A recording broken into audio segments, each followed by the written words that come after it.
Hello दोस्तों, नमस्कार। आपका एक बार फिर से स्वागत है 3D GS वाला चैनल पर।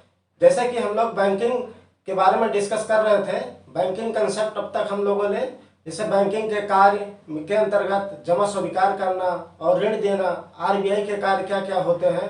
आरबीआई के कार्यों में सबसे महत्वपूर्ण कार्य जो था मॉनेटरी पॉलिसी या मौद्रिक नीति, हम लोग उसके बारे में चर्चा कर रहे थे। मौद्रिक नीति और ऐसे हमने बहुत पहले ही चीज़ों को लिख दिया था क्या क्या होता है, लेकिन एग्जैक्टली क्या होता है उसके बारे में हम लोगों ने जैसे उसका अर्थव्यवस्था पर क्या प्रभाव पड़ता है इस फिगर से पढ़ने का प्रयास किया था।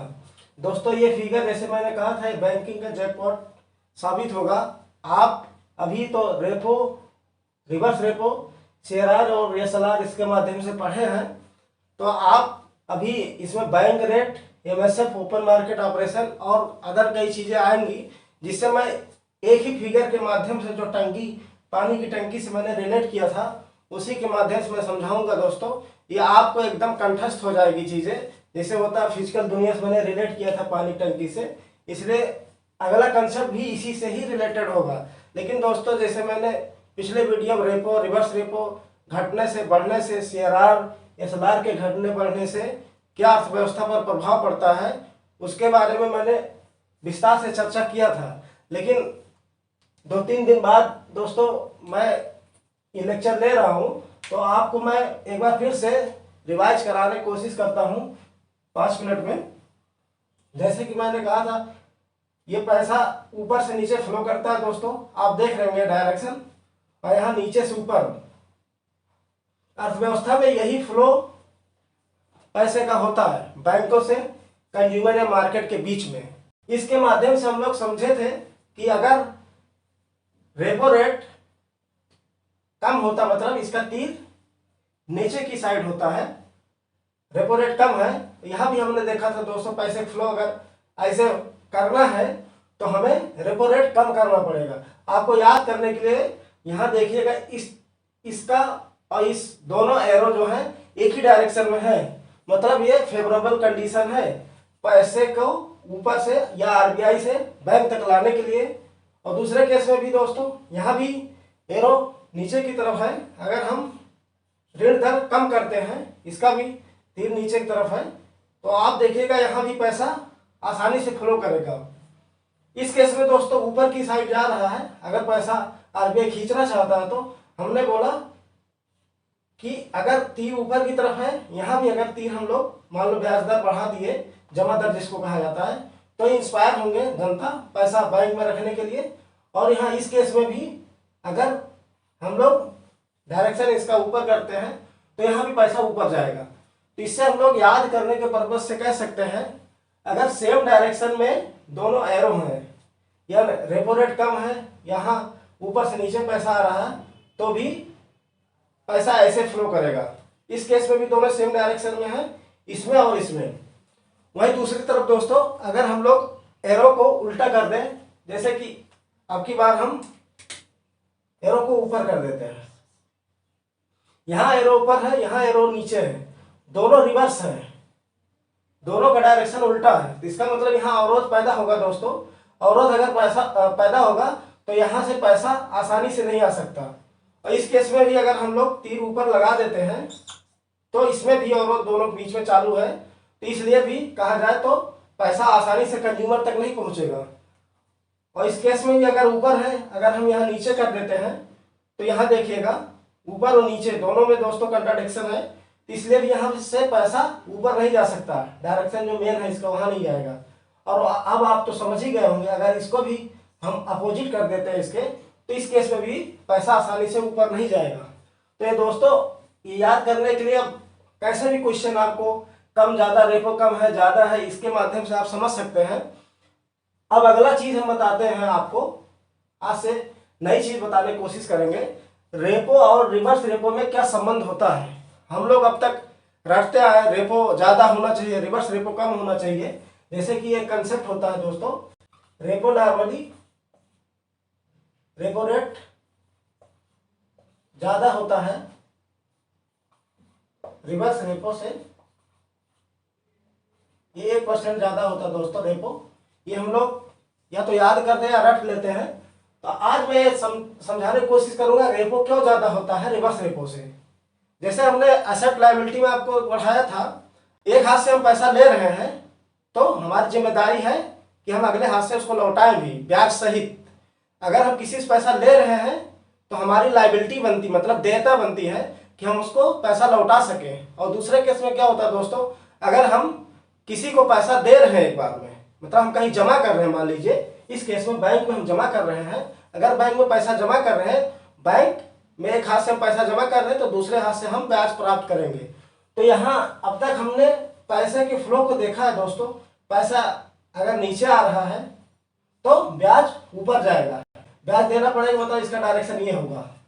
और इस केस में बैंक ने आरबीआई पास पैसा जमा किया है तो उसको ब्याज मिलेगा बैंक को, एक हाथ से लेने और एक हाथ से देने वाला कंसेप्ट याद रखना दोस्तों। इसी को एसेट लायबिलिटी बोला जाता है इकोनॉमिक्स की भाषा में। लेकिन हमने प्रीवियस वीडियो में आपको बताया था एसेट लायबिलिटी पढ़ाते समय कि कैसे आप लोग रिलेट कर सकते हैं। यहाँ पैसा अगर आरबीआई ने जमा किया या दिया बैंकों को, उससे ब्याज लेगा। जैसे हमने कहा था कि बैंक के दो ही कार्य होते हैं, एक जमा स्वीकार करना और दूसरा ऋण देना। यहाँ अगर ऋण दे रहा बैंक, मतलब पैसा कंज्यूमर को दे रहा, उसके बदले ब्याज प्राप्त करना चाहेंगे। यहाँ ब्याज है दोस्तों, ब्याज रेट, ये भी इसको हमने ब्याज रेट बोला था। और यहाँ अगर पैसा कंज्यूमर बैंक में दे रहा है तो उसको ब्याज प्राप्त होना चाहिए। तो अब हम लोग सोचते हैं कि ये जो रिलेशनशिप हम लोग पढ़ते हैं, रेपो सामान्यतः 1% ज़्यादा होता है रिवर्स रेपो से। आज हम लोग इसको कंसेप्ट के माध्यम समझते हैं। अगर मान लीजिए रेपो मतलब ये है, रेपो रेट जो है, ब्याज किसको प्राप्त होगा। इस केस में मैंने दिखाया है तीर के माध्यम से दोस्तों। आरबीआई ने अगर पैसा बैंकों को दिया, एक हाथ से दिया, दूसरे हाथ से ब्याज लेता है। और यहाँ अगर बैंक ने आरबीआई के पास पैसा जमा किया तो ब्याज के रूप में पैसा इधर आरबीआई को देना पड़ेगा।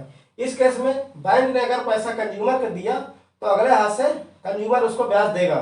यहाँ अगर कंज्यूमर ने पैसा बैंक में जमा किया है तो उसको बैंक ब्याज देगा। ब्याज इसको बोलते हैं। ब्याज के टर्म में सोचिएगा दोस्तों, पूरी चीज इकोनॉमिक्स में ब्याज के टर्म में हमने बताया कि चलेगी।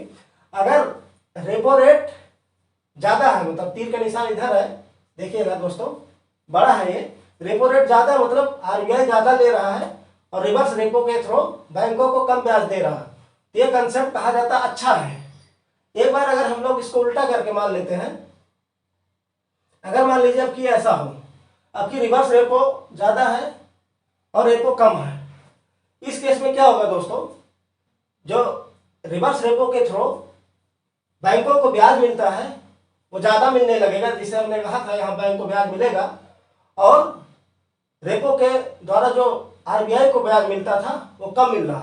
तो इस बैंक लेंगे तो यही जमा कर देंगे, आरबीआई का ही पैसा आरबीआई में जमा करके दोस्तों ये पैसा कमाएंगे। इससे क्या होगा दोस्तों, इकोनॉमी की जो सर्कुलेशन है, पैसे फ्लो है, वो यही होकर रह जाएगा, क्योंकि बैंकों के यहाँ लाभ मिल रहा, डायरेक्ट लाभ मिल रहा, तो वो नीचे तक पैसा आएगा ही नहीं। अगर नीचे तक पैसा आएगा नहीं दोस्तों तो अर्थव्यवस्था में फ्लो नहीं करेगा, जिससे अर्थव्यवस्था अच्छी तरीके से चल नहीं सकती। इसलिए ये कारण अब आप समझ गए होंगे कि आरबीआई रेपो रेट बढ़ा के क्यों रखती है रिवर्स रेपो के कंपैरिजन में। अब आप समझ गए होंगे। इसी तरीके दूसरे केस में भी दोस्तों कहा जाता है, जो लेंडिंग रेट या ऋण दर होता है, लेंडिंग रेट ज्यादा होता है डिपॉजिट रेट से। इसमें भी आपको दोस्तों समझने की जरूरत है कि ऐसा क्यों होता है। इस केस में क्या होगा, अगर लेंडिंग रेट ज्यादा है, मतलब बैंकों को ब्याज ज्यादा मिल रहा है और डिपॉजिट रेट कम है, तो डिपॉजिट रेट कम है, इसका मतलब यह है कि बैंकों को ब्याज कम देना पड़ रहा है। तो यहाँ अगर हम लोग एक सेकंड के लिए इस रिलेशन को उल्टा बना लेते हैं, ऐसे बना लेते हैं, मान लीजिए डिपॉजिट रेट अधिक है, मतलब जो बैंक को ब्याज देना पड़ रहा है, डिपॉजिट रेट मैंने लिखा है, बैंक को जो ब्याज देना पड़ रहा है दोस्तों वो अधिक है, और जो ब्याज की प्राप्ति है वो कम है इस केस में। तो इस केस में क्या होगा दोस्तों, बैंकों को घाटा होगा या डेफिसिट जिसको बोला जाए। तो इस केस में भी अगर ऐसा हो जाए, कंज्यूमर क्या करेगा, यहाँ से पैसा लेगा और बैंक का ही पैसा बैंक में जमा करके अधिक ब्याज प्राप्त करेगा इस रिलेशनशिप के हिसाब से। तो इसमें क्या होगा, तो इस हिसाब से तो अर्थव्यवस्था सही से रन नहीं कर सकती, क्योंकि बैंक पैसा देती है कंज्यूमर्स को या उद्योगपतियों को कि वो लोग निवेश कर सकें, जिसको कहा जाए इन्वेस्टमेंट, इन्वेस्ट कर सके, जिससे उत्पादन बढ़े, रोजगार बढ़े। अगर ये सब दोस्तों होने लगेगा, बैंक का पैसा बैंक में ही जमा करके अगर ब्याज प्राप्त करने लगेंगे कंज्यूमर, तो ये निवेश रुक जाएगा, जिसका मेन पर्पज होता है पैसे का कि यहाँ मार्केट में जाके निवेश क्रिएट करें या मार्केट में रोजगार बढ़ाए, तो ये रुक जाएगी। इसलिए दोस्तों आप समझ चुके होंगे आप लोग कि जो लेंडिंग रेट होता है, जिसको कहा जाए ऋण दर, वो अधिक होता है डिपॉजिट रेट से, रेपो रेट और लेंडिंग रेट। इसमें दोस्तों आप एक बार अपने दिमाग में सोचने की कोशिश करिए कि कौन सा ज़्यादा होना चाहिए आपके हिसाब से, जिससे अर्थव्यवस्था अच्छी तरीके से चल सके। इस केस में अगर रेपो रेट मान लीजिए अधिक है, अगर रेपो रेट अधिक है मतलब बैंकों को ब्याज ज़्यादा देना, यहाँ बैंक ब्याज देते हैं। और दूसरी बात है, अगर लेंडिंग रेट कम है, लेंडिंग रेट कम है मतलब इनको ब्याज की प्राप्ति कम हो रही है बैंकों को, यहाँ से ब्याज की प्राप्ति अगर बैंक को कम हो रही है और ब्याज ज़्यादा देना पड़ रहा है, तो ये भी बैंकों के लिए सिरदर्द है या कहा जाए घाटा है एक हिसाब से। इसलिए ये भी रिलेशन इसमें होगा। लेंडिंग रेट जो होता है वो दोस्तों ज़्यादा होता है। अब चौथा आप समझ ही गए होंगे, इसमें आपकी हम लोग ये तीर ऐसा लगाते हैं, डिपॉजिट रेट। मान लीजिए अगर यहाँ ब्याज जो है बैंकों को ज़्यादा देना पड़ रहा है और यहाँ से ब्याज कम मिल रहा है, ब्याज रिवर्स रेपो के माध्यम से दोस्तों ये ब्याज कम मिल रहा है, मैंने दिखाया है।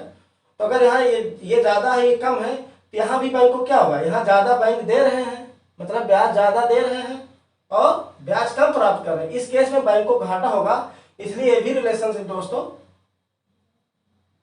रिवर्स रेपो जो होगा वो ज़्यादा होगा डिपॉजिट रेट से, क्योंकि बैंक प्राप्त करना अधिक चाहेगा। यहाँ देखिएगा बैंक रिवर्स रेपो के थ्रू ब्याज प्राप्त करता है, रिवर्स रेपो अधिक होगा और डिपॉजिट रेट यहाँ इसको कम देना पड़े, जिससे ये पैसा आगे आरबीआई अगर खींचना चाहे, जिसको कहा जाता है इन्फ्लेशन, हमने बताया था दोस्तों, अगर महंगाई हो जाती है, महंगाई के केस में क्या होता है, महंगाई केस में आरबीआई मार्केट से पैसा खींचती है। अब उम्मीद करते हैं ये कंसेप्ट समझ गए होंगे। हाँ, अब एक मॉनेटरी पॉलिसी के अंतर्गत हम लोग देखते हैं एक और टर्म बहुत ज़्यादा न्यूज में रहता है या कहा जाए इम्पोर्टेंट टर्म है, जिसको कहा जाता है ओपन मार्केट ऑपरेशन। इस केस में दोस्तों क्या होगा, इस केस में अगर ये आरबीआई है, अगर ये बैंक है और तीसरा है कंज्यूमर, ये मार्केट में कैसे होता है। अगर ओपन मार्केट ऑपरेशन के अंतर्गत सिक्योरिटी दोस्तों एक तरीके गवर्नमेंट सिक्योरिटी जिसको बोला जाता है, सरकार की तरफ से आरबीआई गवर्नमेंट सिक्योरिटी जारी करती है। गवर्नमेंट सिक्योरिटी के माध्यम से ये बैंकों को गवर्नमेंट अगर सिक्योरिटी देगी, मान लीजिए यहाँ गवर्नमेंट सिक्योरिटी देती है, यहाँ देती है, इसके बदले पैसा लेती है, पैसा प्राप्त करती है। यहाँ भी अगर गवर्नमेंट सिक्योरिटी बेचेगा ये जनता में, गवर्नमेंट सिक्योरिटी यहाँ जाएगा, बदले में पैसा लेता है, पैसा प्राप्त करेगा।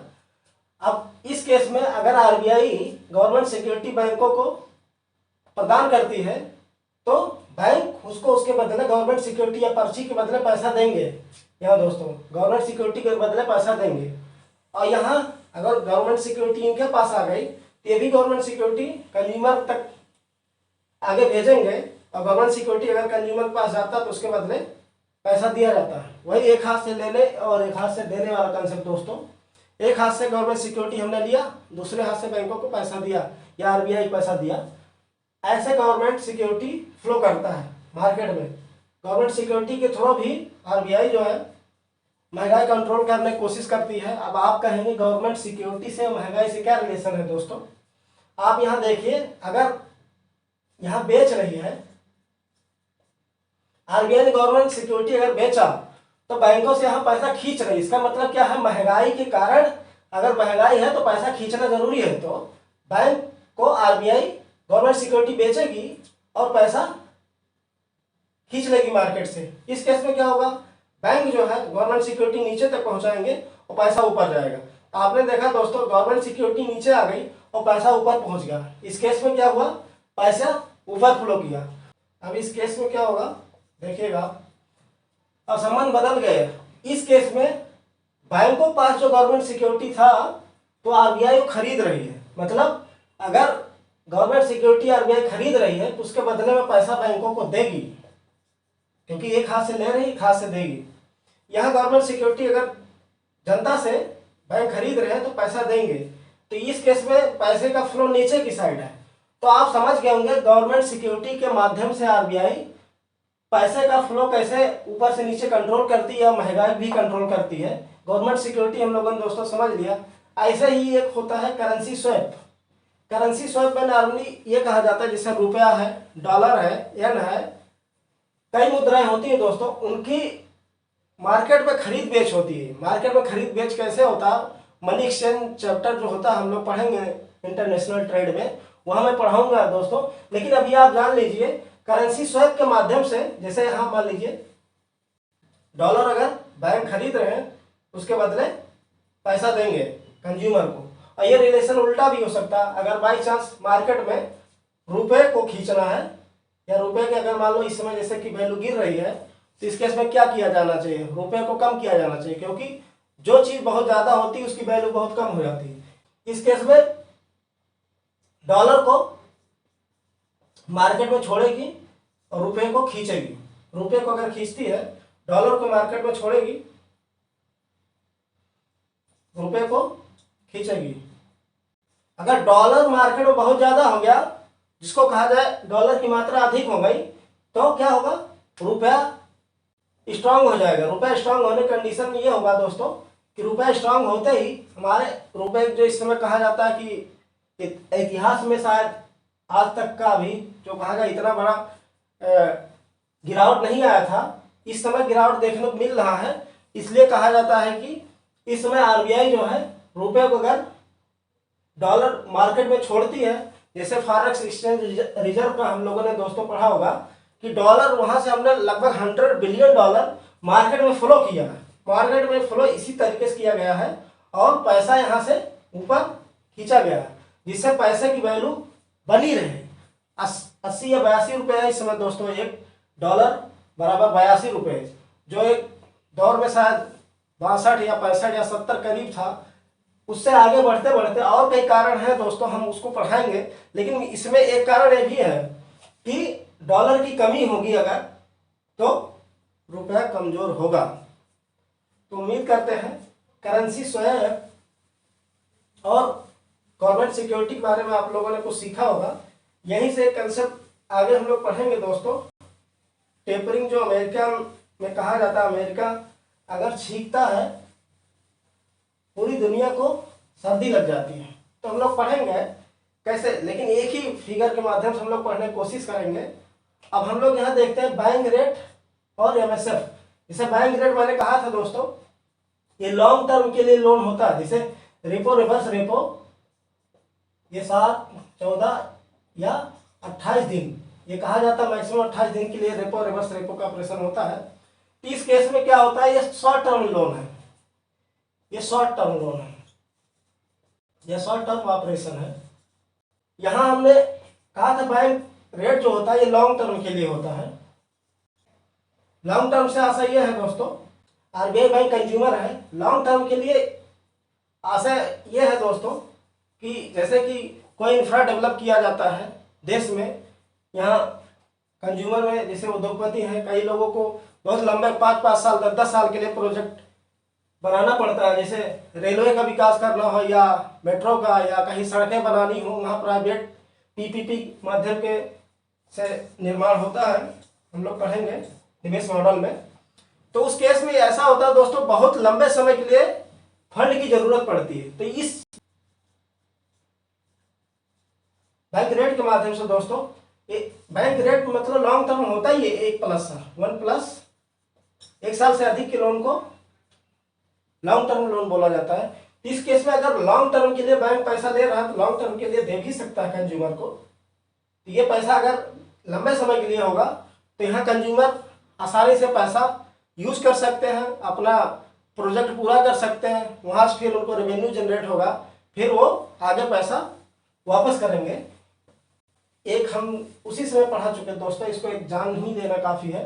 एमएसएफ जो होता है, हमने कहा था ये आरबीआई जो है बैंकों को एक रात के लिए पैसा देता है, 24 घंटे में नहीं, एक रात मतलब 12 घंटे। एक रात के लिए कैसे, बैंकों में हमने कहा था घंटों घंटों का बहुत महत्व होता, एक रात के लिए यहाँ पैसा देती है आरबीआई बैंकों को, क्योंकि कोई इमरजेंसी अगर आ गई बाई चांस, कहीं से उसको फंड नहीं मिल रहा, उसको देता पूरी करनी है, किसी को देना है, तो उस केस में तो एमएसएफ जो होता है, एमएसएफ रेट के थ्रू पैसा आरबीआई जो है बैंकों को प्रदान करेगा 12 घंटे के लिए। लेकिन हाँ, ये कहा जाता है एमएसएफ, यहाँ भी दोस्तों एक संबंध पढ़ लीजिएगा, एमएसएफ जो होता है रेपो से अधिक होता है। जैसे हमने कहा था रेपो के माध्यम से भी पैसा देता है आरबीआई जो होता है, अभी पिछले फिगर में हमने पढ़ा था। तो इसमें ऐसा इसलिए कहा जाता है दोस्तों, क्योंकि ये नॉर्मल चीज़ नहीं है। एमएसएफ रेट इसलिए बढ़ा के रखता है, 1% ज़्यादा रखता है, 1% मोर रेपो से। नहीं, अगर ऐसा नहीं होगा, अगर 1% ज़्यादा नहीं रखेंगे तो बैंक जो है रोज़ आरबीआई के पास पहुंच जाएंगे कोई इमरजेंसी का बहाना देकर। इसलिए एक पेनाल्टी के तौर पे काम किया जाता है दोस्तों, कि इससे हतोत्साहित हो बैंक बार बार ना जाए, इसकी मरता क्या न करता वाली कहानी है। अगर वो सिचुएशन आ जाती है तो एमएसएफ यूज़ किया जाता है दोस्तों। अभी तक हम लोगों ने मॉनेटरी पॉलिसी ऐसा टॉपिक है, अगर आप इसको समझ गए तो बैंकिंग तो मॉनेटरी पॉलिसी अब हम लोग एक बार विस्तार में देख लेते हैं कैसे क्या इसको बोला जाता है। वैसे मैंने एक बार लिखा था, लेकिन वहाँ व्यापक रूप में नज़रिया नहीं बनी थी, यहाँ हम लोग बनाने की कोशिश करते दोस्तों। मॉनेटरी पॉलिसी एक होता सस्ती मॉनेटरी पॉलिसी, एक होती महंगी। तीनों को हमने पढ़ा था दोस्तों, विस्तार से पढ़ा है, इसलिए मैं यहाँ शॉर्ट में बताऊंगा। महंगी का मतलब यह है दोस्तों, जैसे हमने कहा था एक टोटी लगी थी, ऐसे ऐसे संबंध था, यहाँ एक टोटी के माध्यम से इस केस में डायरेक्शन ऐसे था, इस केस में डायरेक्शन ऐसे था। महंगी या टाइट मॉनेटरी पॉलिसी कहा जाता है। टाइट मॉनेटरी पॉलिसी आशय है, हमने कहा था टोटी जो है अगर टाइट कर दिया जाए या रोक बढ़ा दिया जाए या रेपो रेट बढ़ा दिया जाए तो उस केस में इसको टाइट कहा जाए। अगर इसी को टोटी को जो हम लोग कहते हैं कि इसको आसान कर दिया जाए, या दूसरी भाषा में इजी मॉनेटरी पॉलिसी जिसको कहा जाता है, इसको अगर रेपो कम है, अब यहाँ हम लिखते हैं, अभी पहले नाम लिख देते हैं दोस्तों क्या क्या होता है एग्जैक्टली। इसको सस्ती मॉनेटरी पॉलिसी या इजी मॉनेटरी पॉलिसी या इसी को विस्तारित मॉनेटरी पॉलिसी भी बोला जाता है। इसको कहा जाता है इंग्लिश में एक्सपेंशनरी मॉनेटरी पॉलिसी। तो इसको यहाँ कहा जाए विस्तारित, यहाँ संकुचित होगा, संकुचित मॉनेटरी पॉलिसी। या टाइट हमने पढ़ा दिया, अगर यहाँ रेपो रेट बढ़ा गया, इस केस में टाइट का मतलब ये होता है रेपो बढ़ा दिया गया या बैरियर बढ़ा दिया गया तो टाइट मॉनेटरी पॉलिसी होगा। यहाँ का रेपो कम कर दिया, कम कर दिया मतलब ब्याज कम कर दिया, तो क्या होगा, ऊपर से पैसा आसानी से फ्लो करेगा। हम लोग प्रीवियस वीडियो में पढ़ा है इसलिए कि ये आसान हो जाए समझने के लिए। तो आप समझ सकते हैं अगर रेपो रेट कम है तो यहाँ रेपो रेट अधिक है तो टाइट मॉनेटरी पॉलिसी, कम है तो इजी मॉनेटरी पॉलिसी। और इसके अलावा हम लोग पढ़ते हैं रिवर्स रेपो। रिवर्स रेपो में अगर रिवर्स रेपो ज़्यादा होता है दोस्तों, ये ज़्यादा होता तो क्या होगा, बैंक ब्याज प्राप्त करते हैं, इसके बदले अगर पैसा यहाँ जमा करते हैं तो अगर बैंकों को ज़्यादा ब्याज मिल रहा है मतलब बैंक आरबीआई में पैसा जमा करने के लिए इंस्पायर होंगे, जो कि दोस्तों अगर ऐसा होता तो पैसा यहाँ से नीचे से ऊपर जाएगा, जो कि ये भी अर्थव्यवस्था में पैसे कमी को दर्शाएगा। और ये चीज़ कही जाती है रिवर्स रेपो ऑपरेशन। और यहाँ भी अगर रिवर्स रेपो कम करते हैं, रिवर्स रेपो अगर कम करेंगे तो रिवर्स रेपो अगर कम करते हैं तो यहाँ बैंकों को जो है ब्याज कम मिल रहा है, अगर ब्याज कम मिलेगा तो इंस्पायर नहीं होंगे, तो ये अर्थव्यवस्था में पैसा फ्लो करेंगे, मतलब आसानी से इजी मतलब आसानी से पैसा आ सके मार्केट में, इसी के टर्म में बोला जाता है। और एक होता है जैसे मान लीजिए CRR SLR भी हमने पढ़ा था, CRR एंड SLR। दोस्तों अगर CRR SLR हमने कहा था गुल्लक होता है बैंकों का, अगर वो बहुत ज़्यादा होगा, अगर बहुत ज़्यादा गुल्लक में पैसा रख दिया जाएगा तो कंज्यूमर तक पैसा पहुंचेगा नहीं, बैंक का ही गुल्लक होता है, इसलिए इसको भी कम किया जाता है इजी मॉनेटरी पॉलिसी में। यहाँ CRR एंड SLR जो होता है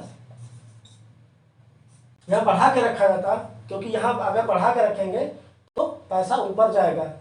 ओपन मार्केट ऑपरेशन में भी वही हमने कहा था दोस्तों, ओपन मार्केट ऑपरेशन में सिक्योरिटी की खरीद और बेच, अगर RBI पैसा नीचे तक फ्लो करती है, इसका मतलब यह है कि वो सिक्योरिटी खरीद रही है। अगर सिक्योरिटी इनसे खरीदे गवर्नमेंट सिक्योरिटी तो इनको पैसा देगी, मतलब ओपन मार्केट ऑपरेशन के अंतर्गत गवर्नमेंट सिक्योरिटी की खरीद करेगा RBI द्वारा। और इस केस में दोस्तों अब आप समझ ही गए होंगे, ओपन मार्केट में गवर्नमेंट सिक्योरिटी की बेचेगा। तो ये जैसे CRR SLR हो गया, रेपो रिवर्स रेपो हो गया, ओपन मार्केट। और यहाँ बैंक रेट, अभी दोस्तों हमने कहा था बैंक रेट क्या होता है, लॉन्ग टर्म के लिए होता है बैंक रेट। बैंक रेट भी क्या होगा, अगर बैंक रेट कम होगा तो मार्केट में पैसा आसानी से पहुंचेगा। अगर बैंक रेट यहाँ दोस्तों टाइट मॉनेटरी पॉलिसी में कहा जाए, बैंक रेट बढ़ा के रखा जाता है। और एक होता है MSF।